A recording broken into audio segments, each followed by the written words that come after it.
ఓమన్ తీరంలో జరిగిన క్షిపణి దాడి విషాదాన్ని మిగిల్చింది. సెట్టిబెల్లో అనే నౌకపైన జూన్ 10న క్షిపణి ప్రయోగం జరిగినట్లుగా సమాచారం. ఈ ఘటనలో ముగ్గురు భారతీయ నావికులు సముద్రంలో గల్లంతయ్యారు. అనంతరం విస్తృతంగా చేపట్టిన గాలింపు చర్యలో జూన్ 11న వారి మృతదేహాలు లభ్యమైనట్లుగా అధికారులు తెలిపారు. మృతుల్లో విశాఖకు చెందిన సురేష్ కూడా ఉన్నట్లు తెలుస్తోంది.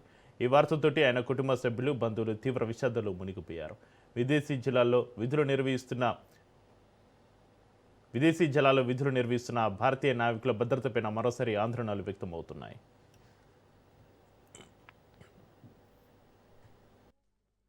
డైలీ ఏదో టైంలో కాల్ చేస్తారు కదా, సో నేను వెయిట్ చేస్తున్నాను. మార్నింగ్ లేదా ఆఫ్టర్నూన్, నైట్ పక్కా ఏదో టైంలో చేస్తాను. నైట్ కూడా నేను చూస్తున్నాను. ఈరోజు కంపెనీ నుంచి మెసేజ్ వచ్చింది, sorry to inform you that three crews are miss అని సురేష్ పట్టింది. నేను నువ్వు చీఫ్ ఇంజనీర్ అండి, అంత పెద్ద పొజిషన్ ఉన్న పర్సన్ మిస్సింగ్ అని ఈజీగా ఎలా చెప్తారు? 12 years నుంచి ఆ కంపెనీకి వర్క్ చేస్తాను. 10 to 12 years నుంచి చేస్తున్నాను అక్కడ. నా అకౌంట్ పెడతాను, అంత యాక్యురేట్గా నేను చెప్తున్నాను, not exactly but more than 10 years. So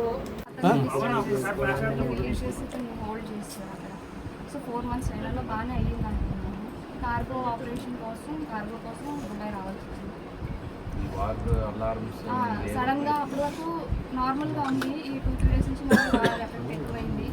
దీనికి ముందు ఇంకొక ఇన్సిడెంట్ జరిగింది, అందులో సర్వైవ్ అయ్యేది, పక్కనే అయ్యింది. కాన్షియస్గా ఉండండి, అలర్ట్ చేశాను, వాళ్ళకి మెసేజెస్ వస్తాయి అన్నీ.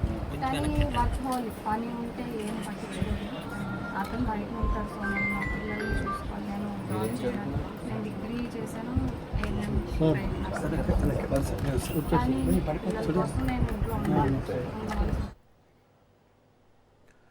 ఓమన్ తీరంలో జరిగిన క్షిపణి దాడి విషాదాన్ని మిగిల్చింది. సెట్టిబెల్లో అనే నౌకపైన జూన్ 10న క్షిపణి ప్రయోగం జరిగినట్లుగా సమాచారం. ఈ ఘటనలో ముగ్గురు భారతీయ నావికులు సముద్రంలో గల్లంతయ్యారు. అనంతరం విస్తృతంగా చేపట్టిన గాలింపు చర్యలో జూన్ 11న వారి మృతదేహాలు లభ్యమైనట్లుగా అధికారులు తెలిపారు. మృతుల్లో విశాఖకు చెందిన సురేష్ కూడా ఉన్నట్లుగా తెలుస్తుంది. ఇక ఇదే అంశానికి సంబంధించి మరింత సమాచారాన్ని మా ప్రతినిధి కిరణ్ ఫోన్లో అందిస్తారు. Kiran, good morning. చెప్పి ఏదైతే ఒమన్ తీరంలో భారతీయ నావికులు అమెరికా దాడి చేసిన ఘటనలో మొత్తం 24 మంది చిక్కుకోవడం జరిగింది, భారత్కి సంబంధించిన సైనికులు. అయితే ఈ నేపథ్యంలో దీనికి సంబంధించి 21 మంది సురక్షితంగా బయటపడగా మరో 3 ప్రాణాలు కోల్పోయినట్టుగా మనకు స్పష్టంగా తెలుస్తుంది. వీరిలో విశాఖపట్నానికి చెందిన పట్నాల సురేష్ తో పాటు ఆదిత్య శర్మ, శివానంద్ చౌరాసి ఉన్నట్టుగా ఐడెంటిఫై చేశారు.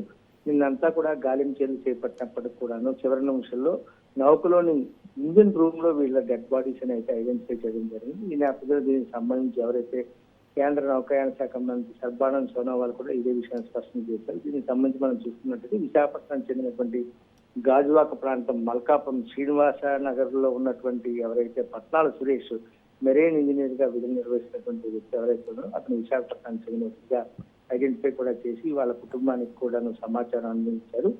ఆయనకి భార్గవి, అదేవిధంగా 2 కుమారులు కూడా ఉన్నారు. భార్గవి కన్నీటి పర్యంతం వస్తున్న పరిస్థితి. ఈ విషయాన్ని తెలుసుకున్న తర్వాత ఆవిడని ఓదార్చడం చాలా కష్టతరమైన పరిస్థితి నెలకొంది. దీనికి సంబంధించి ఇప్పటికే మనం చూసుకున్నట్టు విషయం తెలిసిన వెంటనే వెస్ట్ ఎమ్మెల్యే ఎవరైతే ఉన్నారో టీడీపీ ఎమ్మెల్యే గణబాబు కూడా వాళ్ళ కుటుంబ సభ్యులను పరామర్శించి ప్రగాఢ సానుభూతులను కూడా తెలియజేశారు. భార్గవి చివరిగా 9వ తారీఖున అంటే 3 రోజుల క్రితం తన భర్తతో మాట్లాడాను, అదే చివరి మాటలు, త్వరలోనే వచ్చేస్తాను, తనకి మ్యారేజ్ అయి కూడా 15 సంవత్సరాలు అవుతుంది, ఈ నెల 24వ తారీఖున వివాహ వార్షికోత్సవం కూడా జరుపుకున్న ఎంతో గ్రాండ్ గా అని చెప్పి ఎంతో ఆశపడ్డాం. కానీ చివరి నిమిషం ఇలా జరిగిందని చెప్పి ఎవరో తనకి ఒక ఫోన్ కాల్ చేసి మీ భర్త ఇలా చెప్పుకున్నారు, ఇలా చనిపోయినట్టుగా ఐడెంటిఫై చేశామని చెప్పుకున్నాను. అధికారికంగా ఏదైతే ఉందో అక్కడి నుంచి కూడా ఒక ఫోన్ కాల్ అయితే తనకు వస్తుందని చెప్పి భార్గవి కన్నీటి పర్యంతం చెప్పిన పరిస్థితి నెలకొంది. అయితే తాను ఏదైతే దీనికి సంబంధించి పూర్తిస్థాయిలో ప్రభుత్వం తనను ఆదుకోవాలి, తన పిల్లలను బాగా చదివించాలని చెప్పి భార్గవి అయితే చెప్తున్న పరిస్థితి. అయితే ఇక్కడ డెడ్ బాడీకి సంబంధించి అయితే మాత్రం కనీసం 2 నుంచి 5 రోజులు పట్టే అవకాశం ఏదైతే ఉందో దానికి సంబంధించుకొని త్వరగా తన భర్తని తన చెంతకు చేర్చాలి, మృతదేహాన్ని తనకు అప్పగించాలని చెప్తున్న పరిస్థితి అయితే కనిపిస్తుంది. చెక్కింది. Right, thank you Kiran.